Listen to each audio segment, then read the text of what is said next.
and bypassing some retail establishments. Speaking of empathy and respect, this is a conversation between me and my mom, and I posted on Facebook, it's Saturday afternoon in Paris, and yes, there's a strike. My mom came back on Facebook, and she said, there is always a strike in Paris. Quit whining. You could be in Indiana. By the way, I didn't see anyone reading your book at the pool in Mexico. Mom. So I said encouraging support from one's mother. One thing about Facebook is that 35% of all people on Facebook are now over 45. So what is very exciting about empathy and respect is that the new business models aren't necessarily starting now with millennials. They're coming into the market and they're being exposed to all of us at any age. Another example of an interesting business model that goes against what you would think about in a category is a wine company called Yellow and Blue.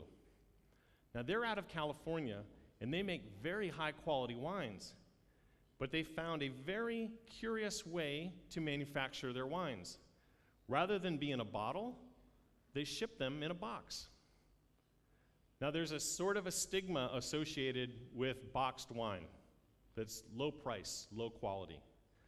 Their research found that 80% of all wine is consumed within a week. In my household, it's within a day. But what's interesting here is that Yellow and Blue told the consumer through their marketing how they could save the consumer money, how they could save costs for transportation, and how they could create a stronger environment through boxed wine rather than the other process. Another example of ethics and humility is what British Airways is doing with their Writer-in-Residence program. Did anybody see the movie The Passenger? Or I think it was with Tom Hanks, where he lives in an airport? That's this guy. His job is to work for BA and write about people's experiences through air travel. He is going to write a book of his last year's experiences, and in fact, he's probably had a lot to talk about because of the volcano. But the point here is that BA is using this type of a person to get closer to their customer in ways that traditional focus groups may not. And lastly, we see that online art gallery called 20 by 200 is allowing what used to be very highly expensive art to now be bought for as little as $20 through replicas. So the next of the 4 values we're going to go through, and I'll go through a bit quicker, is this movement toward durable living. One of the things we saw was that libraries had become very popular again. In fact, 68% of all libraries now, people have a library business or library card. We also see that Americans are holding onto their cars longer than ever before, 9.4 years on average. It doesn't mean, though, that people aren't willing to pay for quality. This is a company in the UK called Howie's. Very expensive jackets, but look what they put in the label. They basically create a list for how long you have this jacket and how it's handed down from person to person. A fancy way of doing hand-me-downs. Portland is doing an interesting project with a new company called Depave. What Depave is doing is they are basically breaking apart concrete sidewalks and creating parks in the city. Do-it-yourself has become very big again. In fact, according to the FT, 30% of people are into do-it-yourself projects around their home.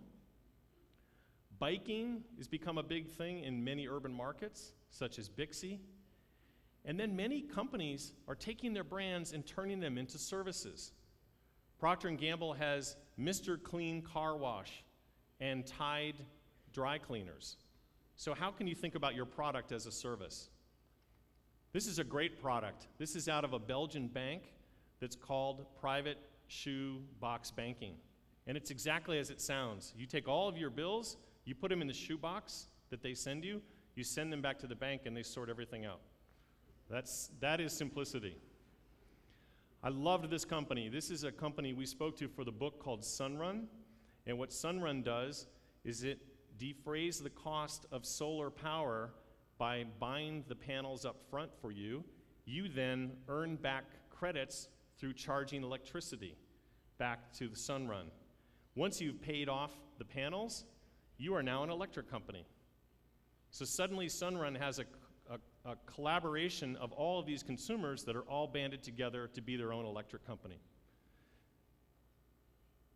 Another example, lastly, in this section is what Tesco is doing. They're doing some very innovative things, but they are moving to building products through sustainable means. So the last of the 4 values we'll look at is all about community. Community becomes very, very important for businesses today as a result of the crisis. We see it in the return to neighborhoods. Many of the data that we found in our research found that people were back into emphasis on their families and their neighborhoods and their social networks. So your networks could be people all around the world as well as around the corner. Now, consumers are doing some very interesting things with community-based models. One of the new companies out there is called Groupon. It's like the word coupon, but it says Groupon. It works very simply. They post products that are up for sale. The more people that join the group that say they will buy the product, the lower the price. We also have seen the trend toward cow pooling. It's like carpooling, but you're buying beef. People are organizing together to buy organic beef through collectives to save money and to get higher quality beef. One of the more interesting companies out there, or movements, is called a carrot mob. The old days you would boycott with a stick, but a carrot is an incentive. What carrot mobs do is they organize around a business and they will reward them with spending money at their business if they do the right thing, whether benefiting the environment or doing some other social practice. And these have become very powerful, organized through Facebook and through Ning and Twitter. We also found a great story of a local community in Massachusetts that printed their own money to stay afloat during the recession. It was called Berkshares. And at a time when banks wouldn't loan the companies, the small merchants, any money, they felt the only way to keep connected and to keep the economy going in their market was to print their own money. And they were a success. Threadless is a t-shirt company that doesn't have any designers. The designers are you. You go onto the Threadless website, you post your designs, the community votes on what are the best looking designs, and then those are made by the Threadless company. Tap It Water connects people all throughout New York City, offering to refill water bottles in lieu of plastic. And then Quirky.com offers a really interesting open forum for innovation. Basically, you post an idea, other people in the community help improve the idea, and then you raise funds through that same manner. Such is the case also with Kickstarter, another open forum innovation platform. Scott Monty has become a big hero at Ford because he has spoken very plainly to consumers about Ford products through Twitter. He has a huge following on Twitter, and he's done some very innovative test marketing of new cars. In fact, the Ford Fiesta program, he gave 1,000 cars to people through Twitter, and they responded back, giving him advice on the car based on open feedback. Now that might be scary for some companies, but Scott learned something very interesting.